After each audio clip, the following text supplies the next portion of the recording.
중국의 인터넷 게시판에는 한국의 영향력을 부정하지만 현실은 중국인의 생활 곳곳에서 한국적인 것이 드러나는 것은 드문 일이 아닙니다. 저자가 이 글을 쓴 목적은 원래 중국몽을 위해 한국몽을 설명하는 글이지만 내용 자체가 길어서 한국몽 관련 부분만 소개를 하겠습니다. 미국은 강대국의 기세로 모든 방면에서 아메리칸 드림의 문화와 사상을 전파하고 있습니다. 아메리칸 드림과는 별개로 코리아 드림은 중국이 간과할 수 없는 하나의 현상으로 중국 사회에 존재하고 있습니다. 중국몽에서 강하게 드러나는 정치 색채와 달리 한국은 독특한 매력으로 중국 청소년들의 마음속에 한국몽을 빠르게 심어주고 있으며 심지어 중장년층에게도 영향을 미치고 있습니다. 같은 아시아 국가인 중국은 미국보다 한국 문화의 영향을 더 많이 받습니다. 그리고 미국보다는 한국 트렌드를 중국인이 더 선호합니다.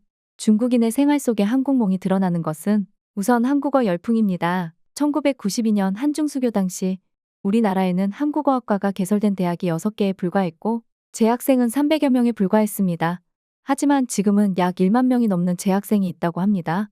양국의 정치, 경제, 문화교류의 급속한 발전과 함께 한국어 인재에 대한 사회의 수요가 해마다 증가하자 많은 고등학교나 대학들은 한국어학과를 개설했습니다.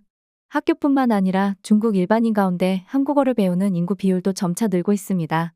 또한 한국어를 교육하거나 한국 문화 이해를 위하여 중국의 한국문화원과 세종학당을 개설하였습니다. 다음은 한국미디어입니다. 중국에서 한국 드라마와 그 예능 프로그램의 인기가 혀를 내두를 정도입니다. 포털사이트에서 어떤 나라나 지역의 영화를 가장 좋아하는지 물었더니 54.55%가 한국 드라마를 꼽았습니다. 외래 문화로서 중국에서 한국 같은 영향력이 있는 것은 비교적 드문 일입니다. 한국 문화는 중국 본토의 거의 모든 계층에서 다양한 연령대의 사랑을 받고 있습니다. 객관적으로 말해서 한국 문화에 가장 매료된 젊은이들은 중국 대도시에서 일정한 경제력과 문화적 소양을 가지고 있으며 그중 대부분은 고등학생과 대학생입니다. 그들은 한국 청년이 즐겨 입는 유행하는 옷을 입고 한국 노래를 듣고 한국의 최신 영화를 보고 한국 청년들처럼 화장을 하고 머리 스타일을 따라합니다. 세 번째는 패션으로 한국몽을 실현합니다. 한국 문화에 대한 중국인들의 열광은 옷차림과 생활 구석구석에도 집중되어 있으며 타오바오 사이트를 예로 들면 타오바오 의류시장에서 한국계 의류 매장이 큰 비중을 차지하고 있습니다. 그리고 그 판매 상황을 보면 한국계 의류의 판매량이 다른 나라를 압도하고 액세서리 한 종류를 검색하면 10중 8구 한국 스타일 액세서리가 나오는데 현재 국내 시장에서 액세서리는 산지별로 국산, 서구, 한국으로 크게 세 가지로 분류됩니다.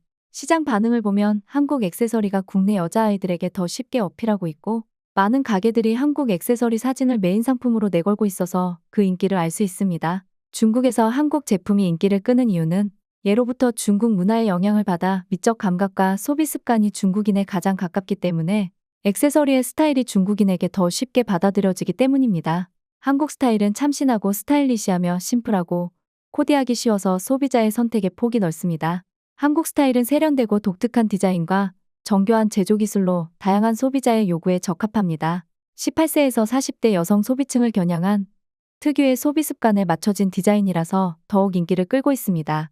한국 드라마의 시청자와 한국 드라마의 소비층이 놀라울 정도로 잘 맞아떨어졌기 때문에 주인공이 착용한 액세서리가 중국 소비자들에게 어필하는 것은 당연합니다. 마지막으로 한국 유학의 꿈입니다. 한국에서 유학하는 것은 많은 학생들이 꿈꿔왔던 일입니다. 최근 몇 년 동안 점점 더 많은 학생들이 해외로 나가 유학길에 올랐고 많은 학생들이 한국에서 공부하는 것을 선택했습니다. 한국 유학은 공부 분위기나 학습의 질에 대해 찬사를 받으며 학생들에게 많은 사랑을 받고 있습니다. 2003년 이전에는 한국에 중국 유학생이 많지 않았고 당시 한국에는 중국 유학생이 있는 대학이 많지 않았습니다. 그런데 2004년 이후 상황이 크게 바뀌면서 한국을 선택하는 중국인 유학생이 급증했습니다. 2003년 약 5천 명이던 한국행 중국인 유학생이 한중이 경제 문화적으로 긴밀해지면서 한국 유학을 선택하는 학생이 증가하고 있습니다. 교육부 통계에 따르면 2020년 기준 중국 유학생 5만 명 정도가 한국 유학을 선택했다고 합니다. 어떤 한국의 대학교에서는 전체 유학생의 90% 이상을 중국 학생이 차지한다고 합니다. 코리아 드림은 아메리칸 드림보다 좀 더 대중적인 것 같습니다. 미국은 노력하는 자들을 위한 꿈의 나라이고 한국은 꿈을 갈망하는 이들의 나라인 듯합니다. 한국은 TV를 통해 우리에게 보여지는 이 세상의 온갖 따뜻한 로맨스, 그 코리아 드림을 우리에게 감칠맛 나게 보여줍니다. 성공하려고 노력하는 이들에게 미국은 무엇이든 가능하다고 말하고 한국은 휴식이 필요한 이들에게 로맨스를 말하는 것 같습니다. 한국의 발전은 3차 산업을 기반으로 1차, 2차 산업의 발전을 이끌고 한국인 스스로 자국의 환경과 인물, 그리고 정신, 자국의 제품을 사랑하게 만드는 것이 코리아 드림의 궁극적인 목적이 아닐까 생각합니다. 준비한 영상은 여기까지입니다. 시간 나시면 구독과 좋아요 부탁드려요.